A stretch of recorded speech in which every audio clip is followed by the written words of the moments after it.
Well, I listened to a friend this week relay a story about scarcity and abundance. And she's pastoring a church on the East Coast.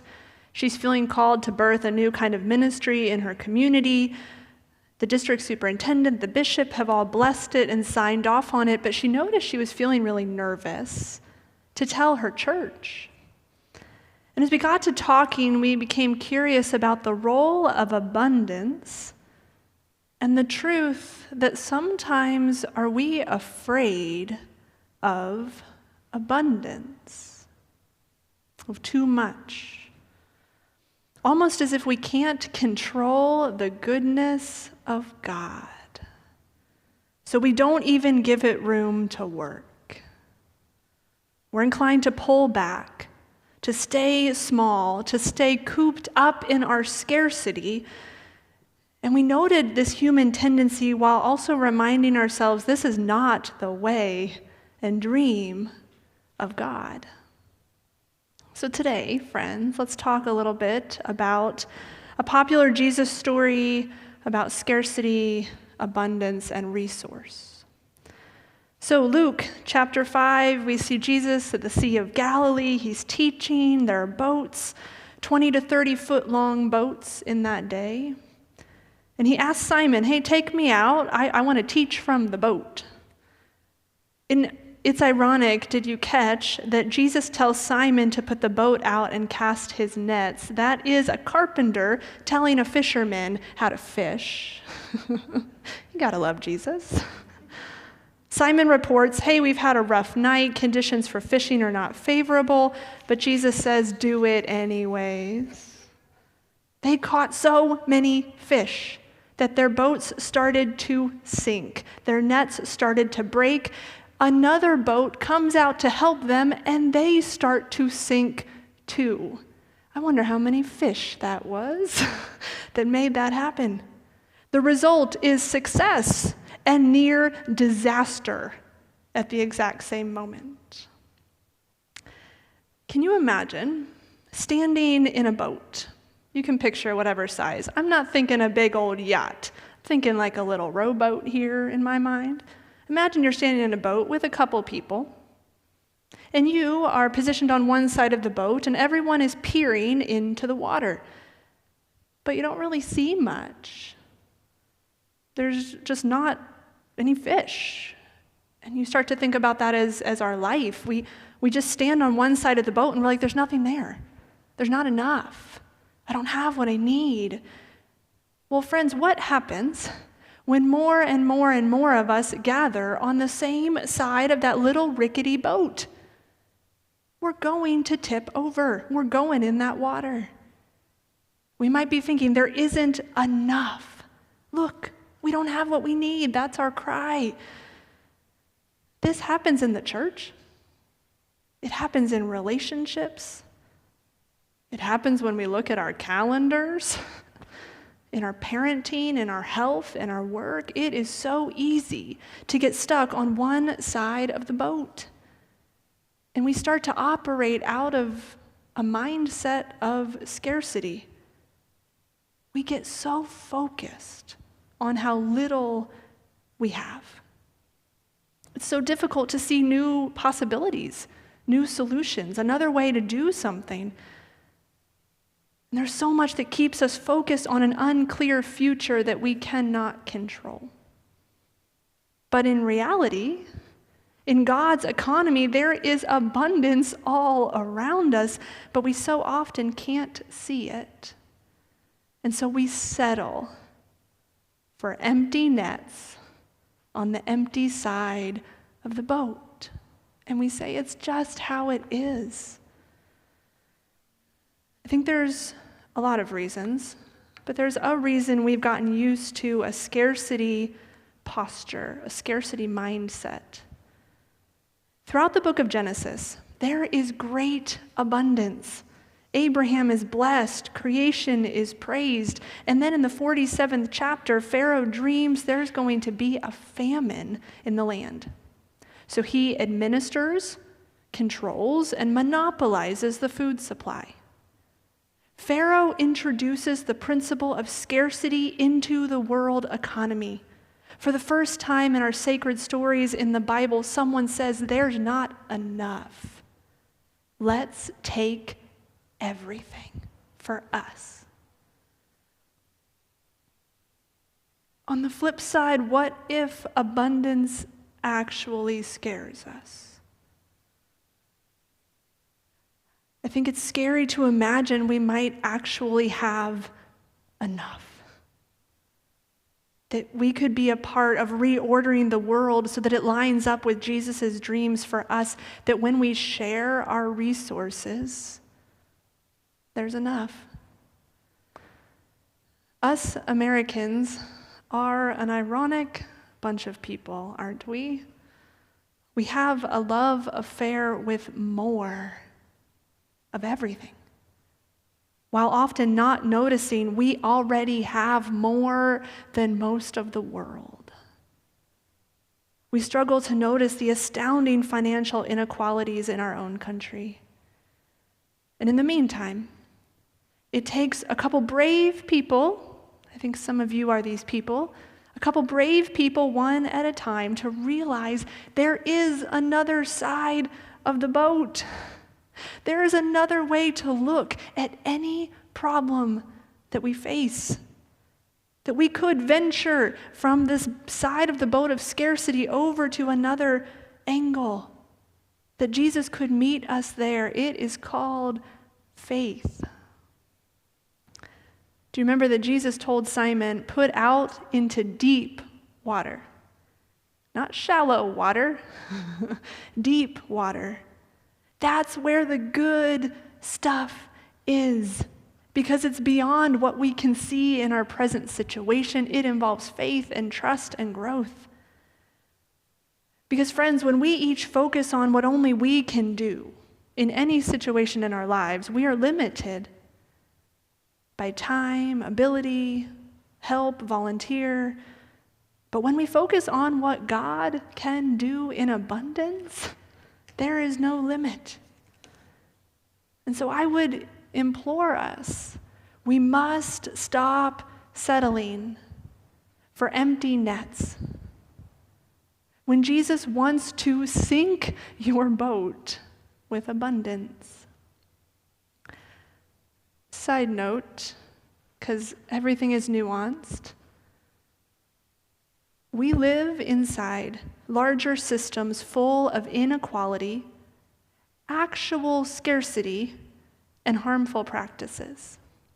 So please hear me that when I talk about abundance, this is not just an invitation, as if you can manifest yourself out of oppression, as if with positive attitude, right? The inequality just goes away. No. We advocate, we have brave conversations, we dismantle systems in our world that would love for us to believe, well, this is just how it is. That scarcity is the only way.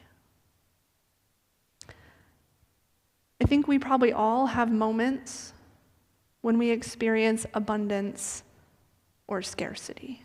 I don't think it's a binary. I don't think it's either or. I think it's often both of them at the same time, maybe in different parts of our lives. Maybe it's in a relationship or something at work or something in our family.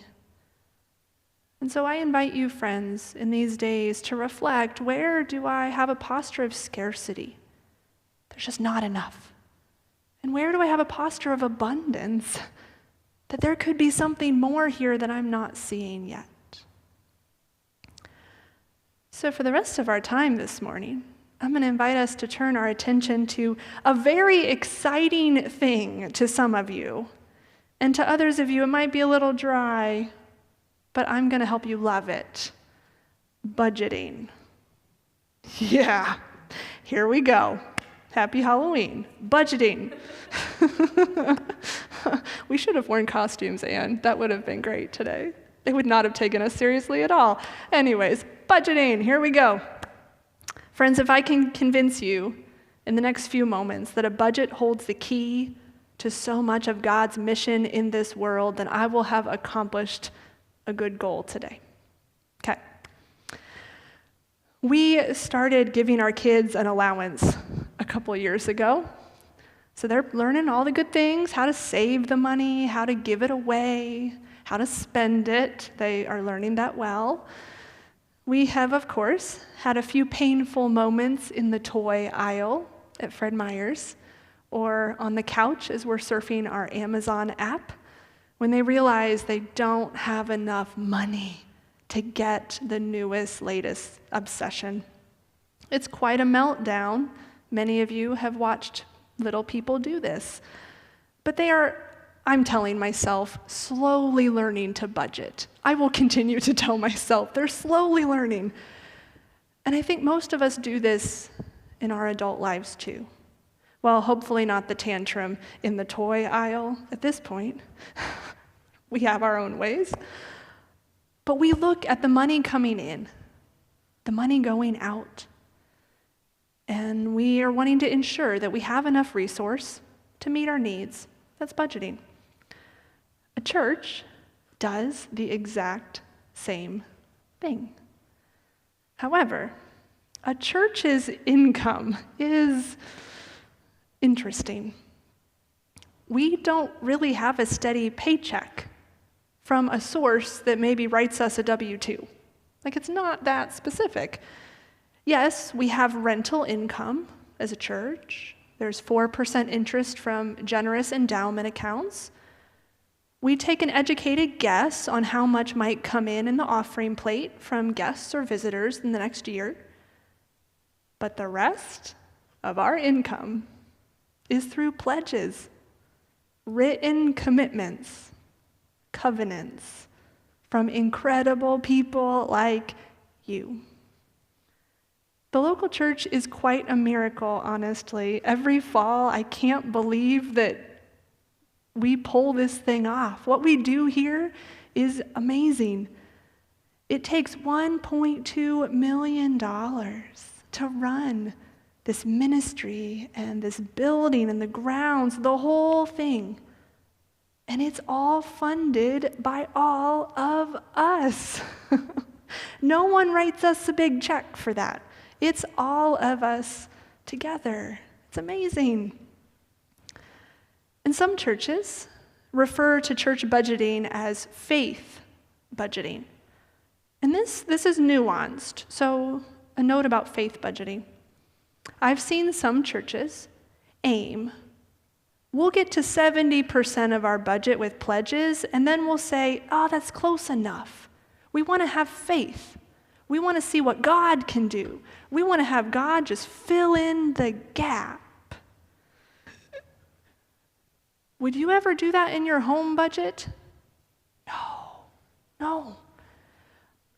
I've also been at plenty of churches where the consequences to that kind of budgeting were really tough. Staff lost their jobs. Ministries had to fold.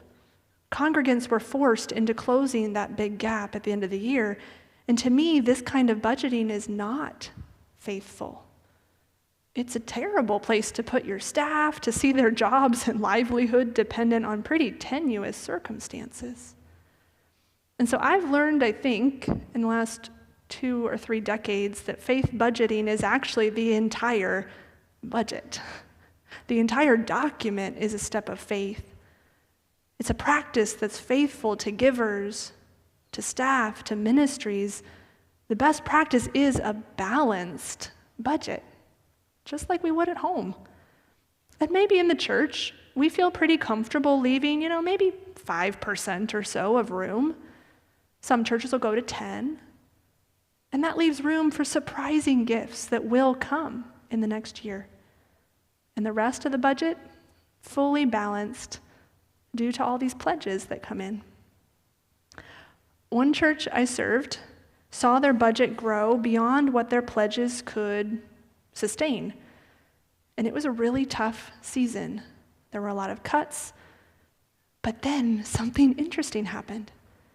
They got to this place where they were living within their means, and the ministry felt alive again. It felt sustainable. And then people sensed this new energy, and they came and they stayed and they gave, and the budget started to increase again, but this time it was sustainable. So this morning, we want to show you an overview of our 2022 budget.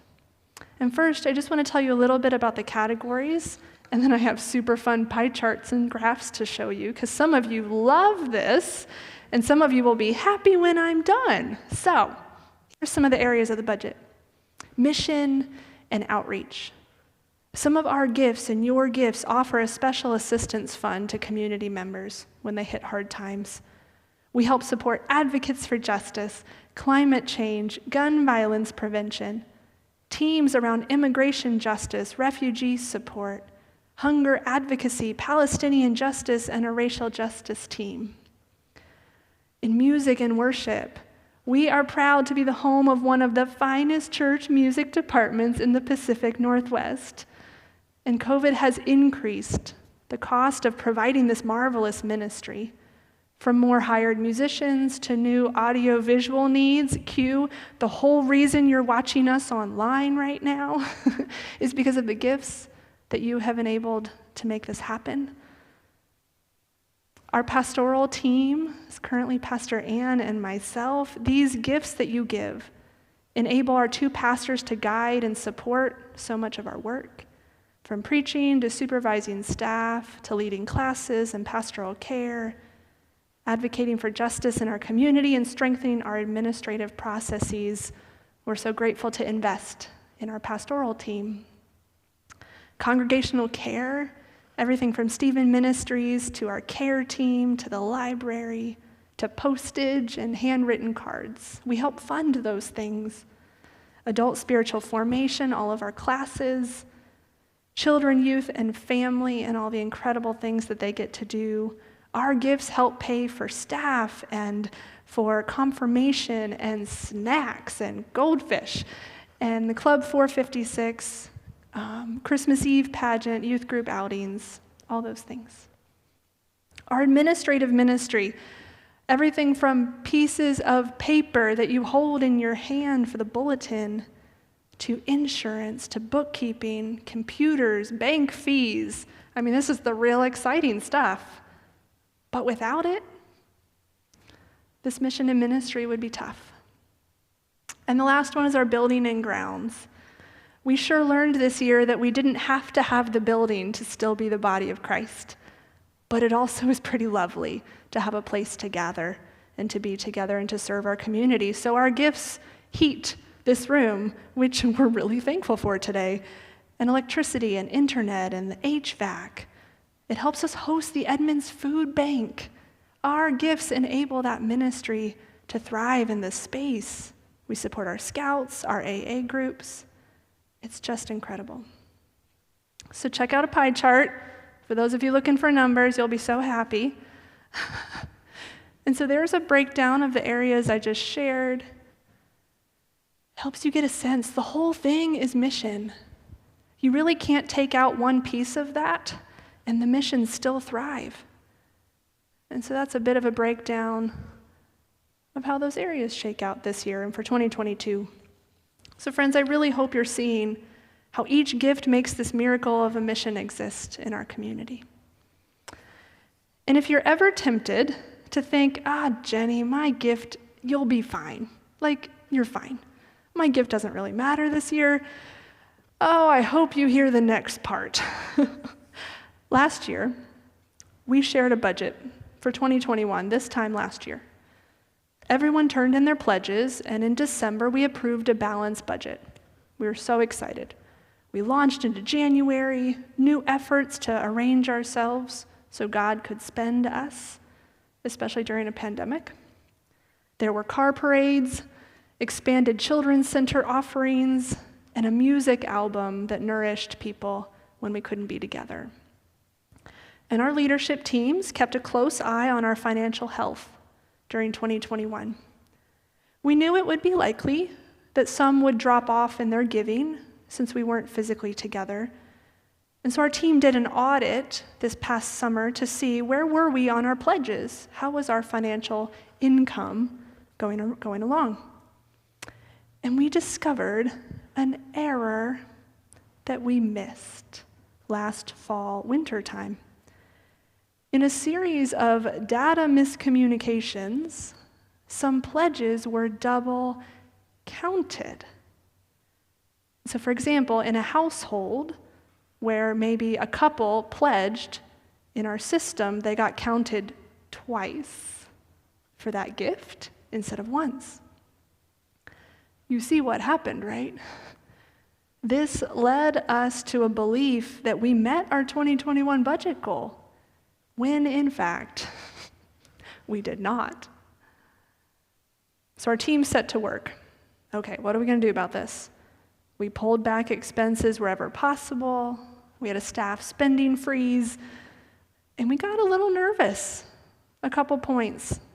Could we pay these bills? And to be honest, our mistake pushed me into scarcity mode, you know? I was hanging out on this side of the boat, kind of wringing my hands over how are we going to fix this? Peering into that empty water and also feeling really bad that we missed it, that we didn't catch that earlier. Then Pastor Ann, this past Monday or Tuesday, met with a group of congregants. And they were looking at, the documents for 2022, asking great questions. And she shared with them the current budget shortfall and how we got there. And immediately, a few people asked if they could give an extra gift in 2021, while they also made a pledge for 2022. Someone at a meeting had mentioned this earlier, and I just hung out on the scarcity side and said, what? No, we can't, no. And yet here were people saying, thank you for sharing this with us. Can we hold this issue together? And maybe we can sort through this. Where I saw lack, they saw abundance. Like, no big deal. They saw possibility. It reminds me we must stop settling for empty nets when Jesus wants to sink our boat with abundance. And so sometimes that means owning up to a mistake in community and inviting the abundance of hundreds of people to solve a problem that no small team could solve on their own. So friends, if you feel led and equipped to give a gift of any amount this fall, know that it will make possible some incredible ministry as we wrap up 2021 together.